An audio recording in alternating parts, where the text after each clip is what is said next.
Hi, Bookaholics. This is Deirdre Pippins, and we are talking to a young person who wrote a memoir. You hear people say, a young person writing a memoir? How is that? They don't have any experience. They haven't lived long enough. Well, we'll be talking to Janette Wu, who is the author of Letters to Home, a memoir and other stories by an ABC. After this.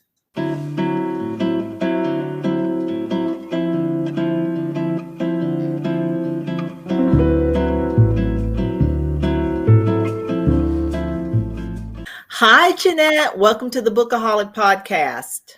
Hi, thank you so much for having me. I'm excited to be here.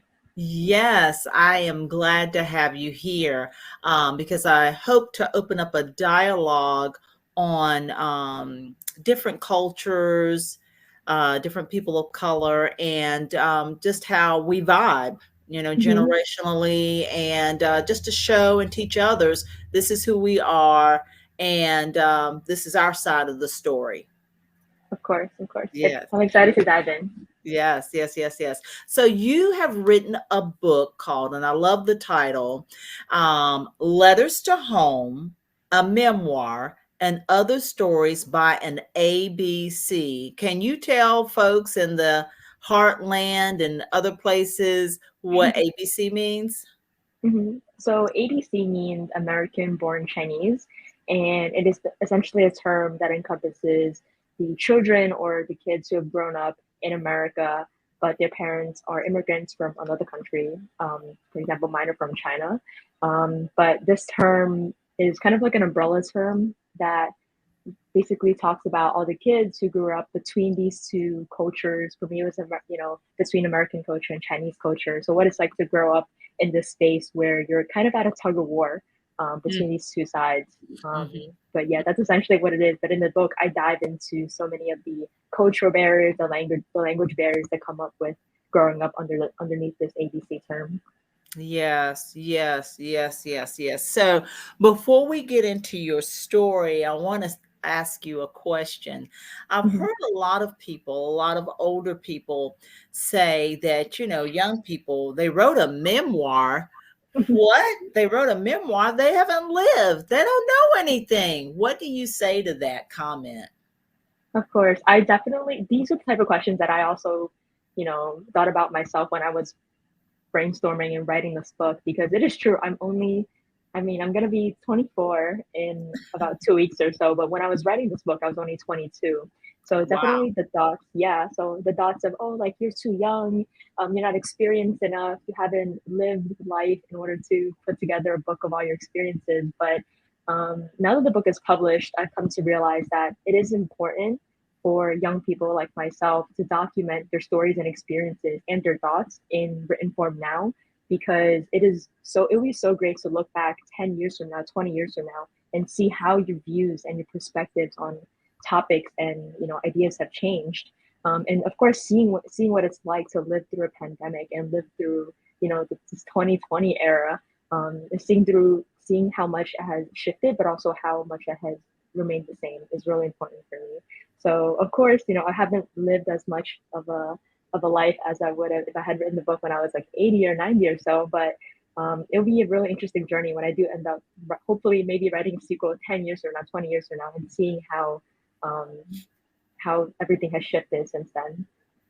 Yes, I was going to say that I would charge anyone who wanted to write a memoir that, if enough has happened to you, like these are your experiences growing up, when do you write this? When you've forgotten half of them? So you might as well write this stuff while it's fresh on your brain. And it would be very interesting to see. I mean, you have a lot of different people to become. I've certainly have changed since I was 23 going on 24 years old multiple times. And so it'd be very interesting to see where life takes you. You might have to write a couple of more memoirs. You never know. Yeah, it Different. would definitely be an interesting perspective just to see Yeah. how much has, yeah. Yes, different stages of life bring you different experiences automatically. And then once you throw in that personal choice of experiences, it's all up for grabs. So you just never know, like you said. Now, diving into the cultural aspect, I have the privilege to speak to many different people from many different cultures. And recently, I have been talking to a lot of people from India, Mm, whether they live here in America or if they still live in India, which that is just part of Asia. But I've spoken to a lot of different people, and we talk a bit about their culture. One man was telling me that, and this man is, well, maybe about my age, but his wife was selected. It was a prearranged marriage, and he didn't mind it. He, as a matter of fact, he loved it. He liked the way it was set up, and he loves his wife, etc. I guess he's maybe one of the lucky ones. Then you've got the aspect of education for this mm, particular man, or was extremely important. Like I've heard Africans talk about, and people from Asia talk about, the parents drill, drill, drill, drill, drill education. And it's either doctor or engineer, or I don't know about lawyer, but if you don't select the career that they think it equals success, you might actually lose association with your parent, depending on how strict they are with these type of values. So do you speak to that, the differences, whether it's like career or marriage and relationships in your book? of course, of course. For me, I mainly touch upon the relationship aspect as well as the educational aspect Hmm. of this, this transgenerational gap that it is that exists between myself and my parents, or at least the previous generation. Hmm. Um, First, to start off, I talked about my relationship with my Bengali boyfriend and the origin of that story, how that came about, how we met in high school, but then I was really hesitant to tell my parents or to open up about the relationship with my parents until I think 3 or 4 years later. And of course, so much of it comes from what you just mentioned, the cultural dynamics of, and of course the family dynamic that exists between um, each family, right? Because it's so unique, and depending on how you were raised and the relationship with your parents, it might be different. So for Yeah. me, I talked about how my relationship with my boyfriend is unique in the sense that because I'm from a Chinese background, we highly emphasize education and just cultural and family values. And then for my Bengali boyfriend, so much of his family dynamics are also different. So going into that, I recognize that we have so many differences, but also recognizing that we also grow up, we grew up in New York City, we went to the same high school, and we have very similar values and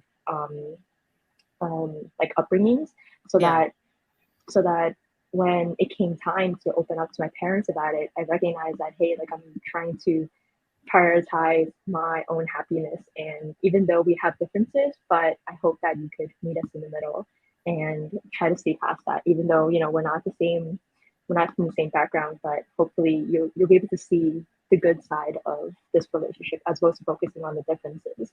And of course, I also dive into the educational aspect of um, Chinese and American culture. And because I started learning or relearning Chinese when I was in college, Hmm. I recognized that there are so many cultural values that are instilled in this. And thinking back about my upbringing, I realized how hard my parents pushed me to pursue higher education. And it's Yeah. always, you have to put school first, you have to get good grades. And back then it was just like, oh, you're always nagging me. And, you're always just trying to make me put my face in a textbook and study, study, study, prioritizing my grades. But Yeah. you know, after I started learning more about Chinese culture, diving deeper into it when I was in college, I realized that so much of it is because of how much Chinese people prioritize education, how we think that education is able to basically lift the family or lift the generation out of poverty.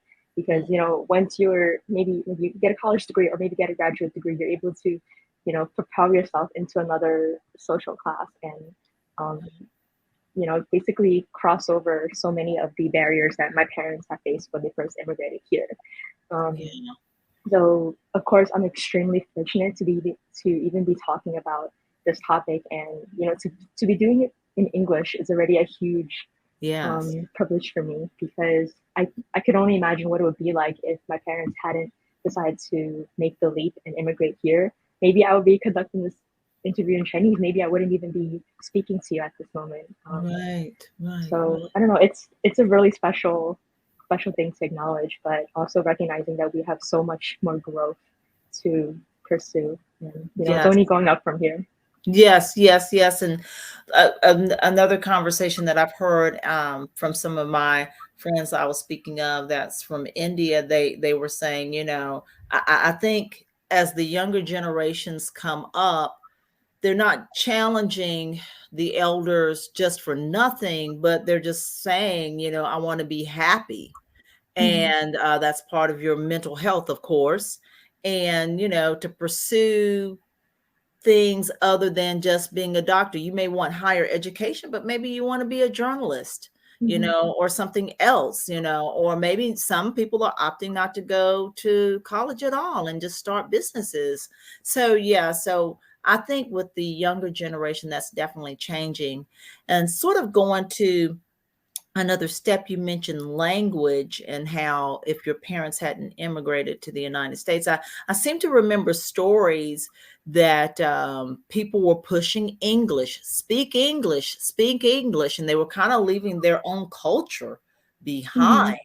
which personally, I think, that's kind of a travesty. That's part of why we're having problems right now in the United States, also in the greater world, is the fact that people of color, whether from China, Africa, or African Americans, people that speak Spanish, they push their language or lingo or dialect behind themselves so that they could speak English. And Mhm. okay, it's one thing to be able to speak a certain language so that you can get business done or whatever have you, but still they didn't find a happy place to celebrate their culture and their heritage. That with the language just kind of got swept away. And I fault people of color. We did too much going along to get along, and it has Mhm. backfired. And we should have stood up and stood with pride and let people know, hey, we can do this here and there, but here's my side of the story. Here's my cultural background. And, Mhm. I want to wear and I applaud the African American women that were wearing their hair in braids and however they wanted to do in braids and as a crown to buck corporate America. Because you shouldn't have to sweep that. There's a certain way our hair is, and our hair grows, and making your hair look European, that's not always cool. Everybody needs to be able to express themselves from their cultural bent and not be ashamed of it. What do you say to that? Of course, of course. There's so much to unpack there, because Yes. especially when I started learning more about the language, I recognized that you're not just learning, the Chinese language. You're learning more about the culture, the history, the people behind it, their stories, their experiences, and how all of those different perspectives and narratives are really interwoven with each other.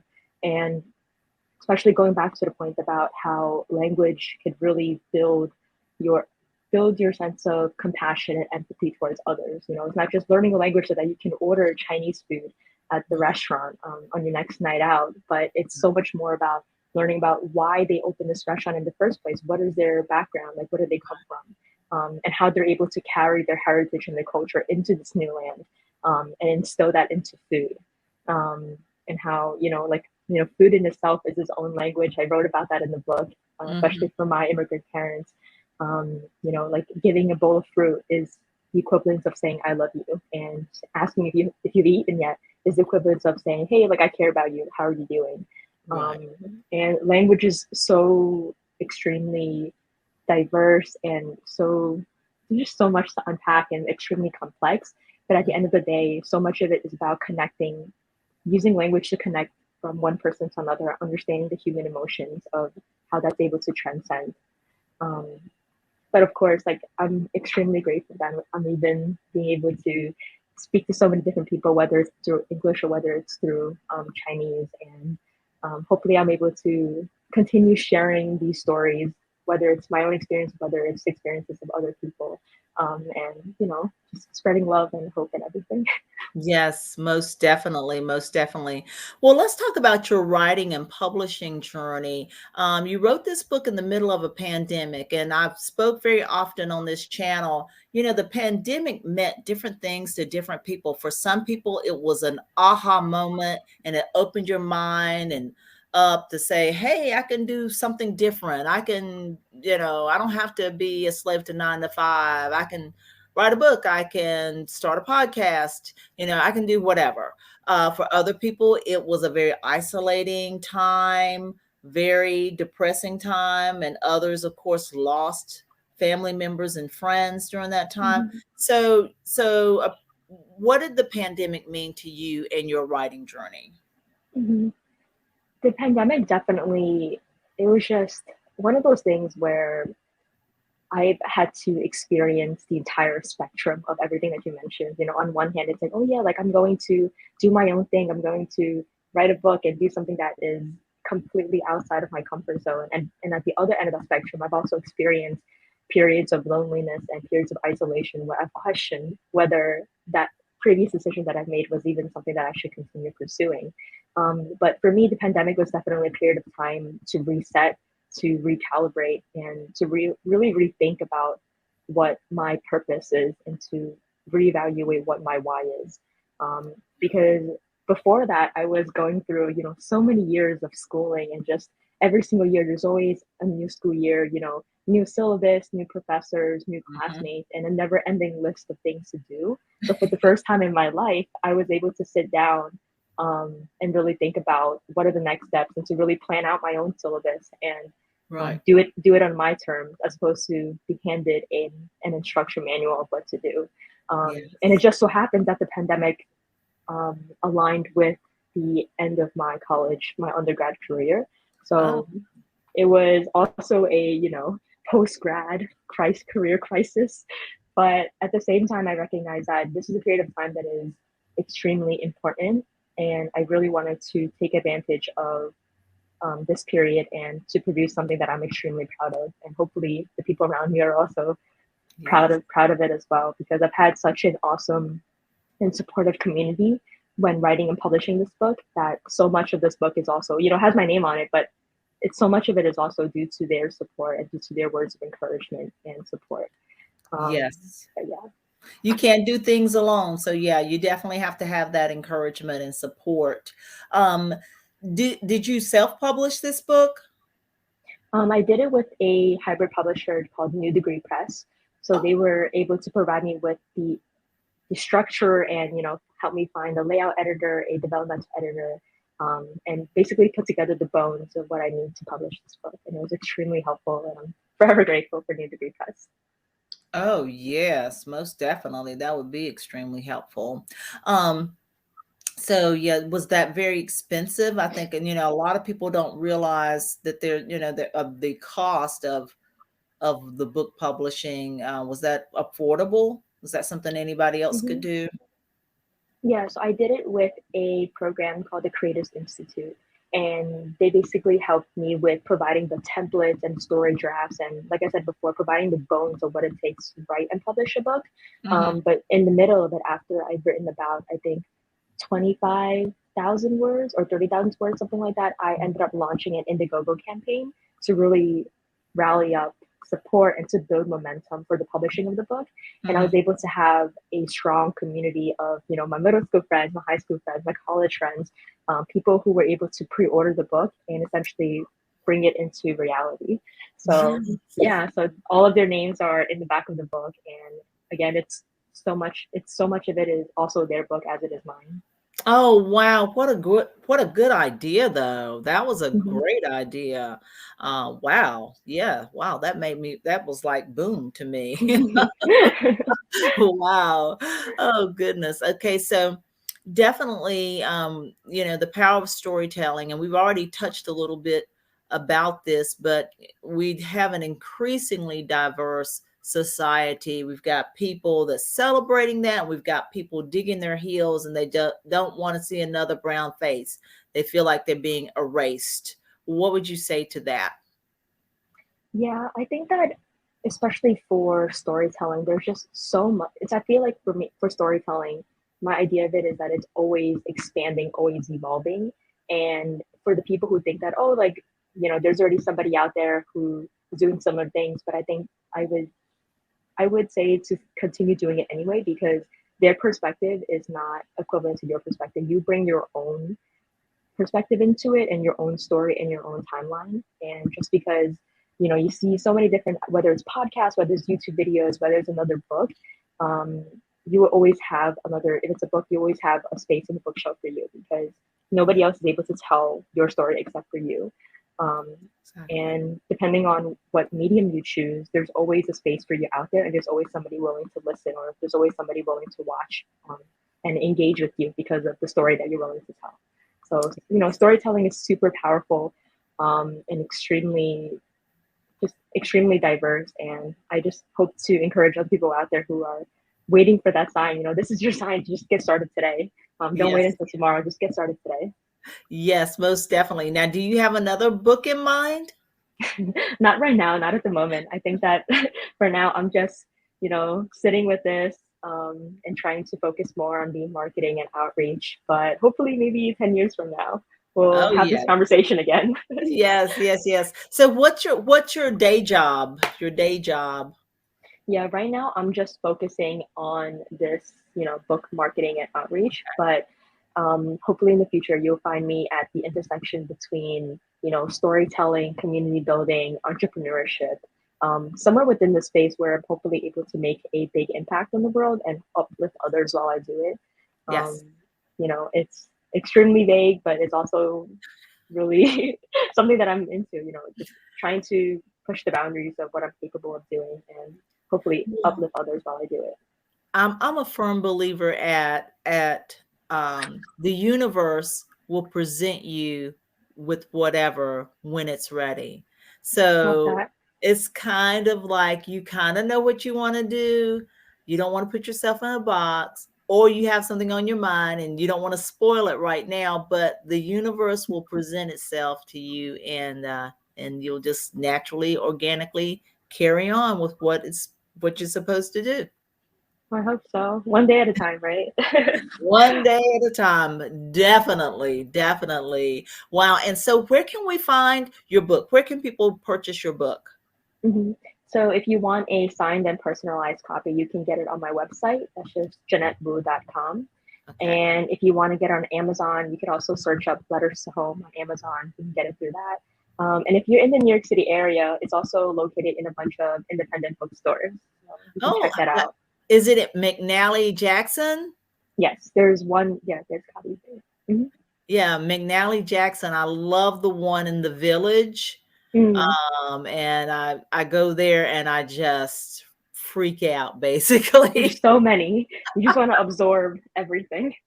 Yes, this is like one of my favorite spots. I have to go there. As a matter of fact, I'm going to be in New York on Sunday. Really? So maybe I'll be pop by the Village, and maybe I'll swing by McNally Jackson. I don't Yeah. know. Yeah, it's in the Soho location or the NoHo Yes. location, the one on Prince Street. Yeah, Yes. Oh, I love it. I love it. I but they love it. have different locations, but it's just every single one of them is amazing. There's so Yeah. many so many things to check out. Oh gosh, is it ever? Okay, so I'm starting to geek out. Let me get myself back under control. And do you have any social media handles you'd like to share?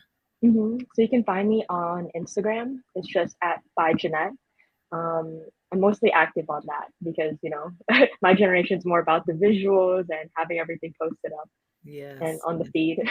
Yes, I understand. I understand. Well, certainly we will have all of your contact information in the podcast show notes, as well as the description under the YouTube video. So we'd hope to get some conversations going with your memoir. And your memoir is titled, once again, Letters to Home, a Memoir, and Other Stories by an ABC. Janette, thank you so much for joining me today. Thank you so much. I had a great time and I hope to speak again. Wonderful. I'm sure I'm going to pick up a copy of your book. I'm sure I'll love it. Yay, thank you. Thank you. Bye-bye. Bye.